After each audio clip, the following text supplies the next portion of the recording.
Hello बच्चों, आज हम वर्ग 6 के तीसरा चैप्टर तंतु से वस्त्र तक के सभी प्रश्नों का उत्तर हल कराएंगे। चलिए प्रश्न देखते हैं। इसमें पहला प्रश्न है कि निम्नलिखित तंतुओं को प्राकृतिक तथा मानव निर्मित में वर्गीकृत कीजिए। दिया है नायलॉन, ऊन, रुई, रेशम, पॉलिस्टर और पटसन। इसको अलग अलग करना है, कौन प्राकृतिक है कौन मानव निर्मित है। तो देखिए इसका उत्तर ये रहा। प्राकृतिक तंतु में ऊन, रुई, रेशम और पटसन आएगा और मानव निर्मित में नायलॉन और पॉलिस्टर होगा। अगला प्रश्न है कि नीचे दिए गए कथन सत्य हैं अथवा असत्य उल्लेख कीजिए। पहला है दूसरा का तंतुओं से धागा बनता है, यह बिल्कुल सत्य है। दूसरा है कि कताई वस्त्र निर्माण की एक प्रक्रिया है, यह असत्य है क्योंकि कताई जो है तंतु से धागा बनाने की प्रक्रिया है। वस्त्र बनाने की प्रक्रिया को बुनाई और बंधाई कहते हैं। जूट, तीसरा क्वेश्चन दिया है कि जूट नारियल का बाहरी आवरण होता है, यह बिल्कुल असत्य है क्योंकि जूट जो है पटसन जो पौधा होता है उसके तने से प्राप्त किया जाता है। चौथा है घ नंबर कि रुई से बिनौले यानी कि बीज हटाने की प्रक्रिया को ओटना कहते हैं, यह भी सत्य है। दूसरा का अंग है कि धागों की बुनाई से वस्त्र का एक टुकड़ा बनता है, यह बिल्कुल सत्य है। अगला है 6 नंबर, रेशम तंतु किसी पादप के तने से प्राप्त किया जाता है, तो यह असत्य है। रेशम जो है रेशमी कीट से प्राप्त होता है, न कि किसी पौधे के तने से। 6 नंबर है पॉलिस्टर एक प्राकृतिक तंतु है, यह भी आपका गलत हो जाएगा, यह भी असत्य है क्योंकि पॉलिस्टर जो है वह मानव निर्मित तंतु है। अगला प्रश्न है तीसरा, रिक्त स्थानों की पूर्ति कीजिए।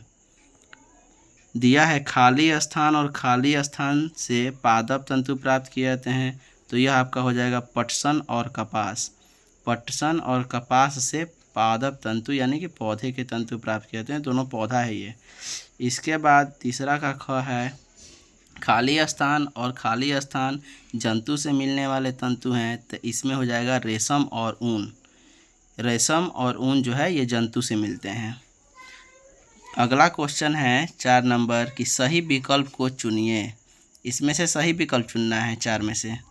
तो पहला क्वेश्चन कह रहा है कि वैसे वस्त्र के तंतु जो पौधों एवं जंतुओं से प्राप्त होते हैं कहलाते हैं, तो यह हो जाएगा पहला इसका ऑप्शन है प्राकृतिक तंतु। पौधे और जंतु से मिलने वाले तंतु को प्राकृतिक कहा जाता है। इसके बाद दूसरा है मानव निर्मित तंतु हैं, तो पॉलिस्टर, नायलॉन, एक्रिलिक ये तीनों सभी मानव निर्मित ही है, तो इसका उत्तर हो जाएगा चौथा उपयुक्त सभी, मतलब कि इसमें सभी होंगे मानव निर्मित। अगला प्रश्न है कि बिहार के निम्न जिले में जूट अधिक उगाया जाता है। कटिहार, मधेपुरा, सहरसा, तो ये सभी जिलों में जूट का उत्पादन होता है, तो इसमें भी हो जाएगा उपयुक्त सभी। अगला घ नंबर है कि रेशे से धागा बनाने की प्रक्रिया कहलाती है, तो रेशा से धागा बनाने की प्रक्रिया को कताई कहा जाता है, इसमें पहला ऑप्शन हो जाएगा।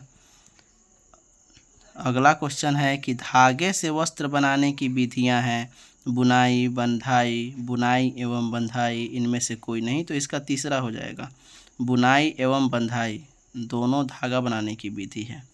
अब आया आपका 5वां क्वेश्चन कि रुई तथा जूट पादप के किन भागों से प्राप्त होते हैं, तो देखिए इसका उत्तर ये रहा। रुई जो होता है वह कपास के फूल से प्राप्त होता है तथा जूट जो है जूट पटसन के तने से प्राप्त होता है। अगला प्रश्न है कि नारियल तंतु से बनने वाली दो वस्तुओं के नाम लिखिए। नारियल से बनने वाले, चलिए नारियल तंतु से क्या क्या बनता है, तो नारियल देखिए, नारियल की रस्सी होती है और चटाई। अगला प्रश्न है कि तंतुओं से धागा निर्मित करने की प्रक्रिया को स्पष्ट करें। ठीक, तंतु से धागा कैसे बनता है इसको बताना है।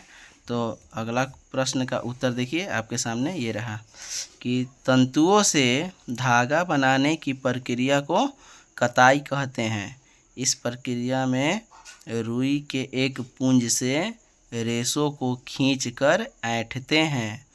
एक हाथ में रुई पकड़कर दूसरे हाथ से उसको खींच कर ऐंठते हैं। ठीक, ऐसा करने से रेशे आपस में गुंथ जाते हैं और धागा बन जाता है। और ये तीसरा पाठ का तंतु से वस्त्र तक का सभी प्रश्न का उत्तर हल करवा दिए। ठीक है बच्चों, धन्यवाद।